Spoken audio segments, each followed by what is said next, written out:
Hi, welcome to my YouTube channel. අපි අද බලමු ගෙදර තියෙන කෝපි වලින් ලස්සන ග්ලෝ එකක් ලබා ගන්න කොහොමද කියලා. ඉතින් මේ කෝපි ෆේෂියල් එක ඔයාලත් හදලා try කරලා බලන්න. කෝපි ස්ක්‍රබ් එක හදා ගන්න කෝපි කුඩු මේස හැන්දයි ඊට පස්සේ සීනි හැන්දයි මේකට පිරිසිදු පොල් තෙල් එකතු කරගන්න. මේක කවලම් කරලා අපි ඉස්සෙල්ලාම ස්ක්‍රබ් එක හදාගෙන ඉමු. ඊට පස්සේ අපිට හදා ගන්න තියෙන්නේ පේස් පැක් එක. මේකට උමනා වෙන්නේ කෝපි කුඩු හැන්දයි කස්තුරි කහ හැන්දයි දෙහි කැබැල්ලයි ඔයාලගාව කෝමාරිකා තියෙන කෝමාරිකා ජෙල් එකකුත් එකතු කරගන්න. තව මී පැණි ටිකකුයි එකතු කරලා මේක කවලම් කරගන්න. අපිට මේක රෝස වතුරක් දාන්න පුළුවන්. රෝස වතුර කියන්නේ මූණට ඉතාමත් පැහැපත් වෙන දෙයක්. ඉතින් රෝස වතුරත් එකතු කරගන්න. ඔයාලට අවශ්‍ය නම් මේකට යෝගට් එකකුත් එකතු කරගන්න පුළුවන්. යෝගට් අවශ්‍යම නැහැ. ඉතින් මේ විදිහට පේස් පැක් එක හදාගන්න ඉස්සෙල්ලාම. දැන් මම ඉස්සෙල්ලාම කරන්න යන්නේ මූණ පිරිසිදු කරගෙන හොඳට මූණේ ස්ක්‍රබ් එක ආලේප කරන්න. ඉතින් ඉස්සෙල්ලාම මූණ පිරිසිදු කරගෙන ඉන්න.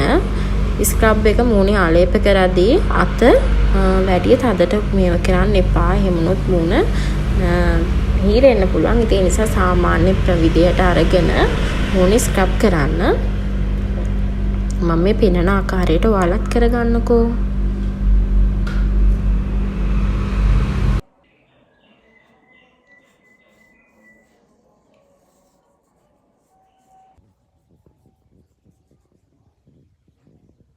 කෝපි කුඩු කියන්නේ ඉතින් අස්වභාවික දෙයක්. ඉතින් ඒ නිසා අපි මේකෙන් ස්ක්‍රබ් කරාම මුහුණට ඉතාමත් හොඳ එළියක් එනවා. ඔයාලා කරලා බලන්න. ඉතින් මේ විදිහට බෙල්ලත් එක්කම ස්ක්‍රබ් එක කරන්න. ස්ක්‍රබ් කරලා ඉවර වෙලා විනාඩි 5ක් විතර තියලා මේක හොඳට පිරිසිදු කරගෙන මුහුණ ටවල් එකකින් පිහද ගන්න. ඊට පස්සේ තමයි පේස් පැක් එක දාන්න අපි ලෑස්ති වෙන්න ඕනේ. ඉතින් පේස් පැක් අපි කලින් හදලා තියාගත්තානේ. ඒ නිසා අපිට ලේසියි. මම දැන් පේස් පැක් එක මූණට ඇප්ලයි කරන්න යන්නේ. මේ ඇප්ලයි කරගන්න මම නම් අතින් තමයි ඇප්ලයි කරන්නේ. ඉතින් පේස් පැක් එක මූණට හොඳින් ඇප්ලයි වෙන්න ගා ගන්න. ඉතින් මුහුණ බෙල්ල නළල ඇස් අවට ප්‍රදේශයේද මේකෙන් හොඳට ඇප්ලයි කරගන්න. ඊට පස්සේ විනාඩි 10ක් 15ක් විතර මූණට මේක ඇප්ලයි කරලා තියලා තියන්න. ඊට පස්සේ තමයි මේක වොෂ් කරලා පිරිසිදු කරගන්න.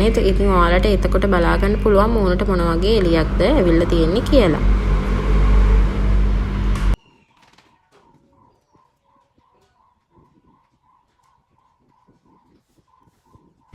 ඉතින් මේ තියෙන පේස් පැක් එක දැම්මට පස්සේ මගේ මූණ ඉතින් දැන් විනාඩි 10ක් විතර තියලා තමයි අපි මේක වොෂ් කරගන්නේ. පේනවා නේද මූණේ මගේ තියෙන දැන් එළියක් පැහැපත්කමක් ඇවිත් තියෙනවා. ඉතින් ඔයාලට මේ වගේ ලස්සනට ඉන්න කෝපි ෆේෂියල් එක පේස් පැක් එක ඉතාමත් වටිනවා. ඉතින් ඔයාලා try කරලා බලන්න. මම අද ගිහින් එන්නම්. bye bye.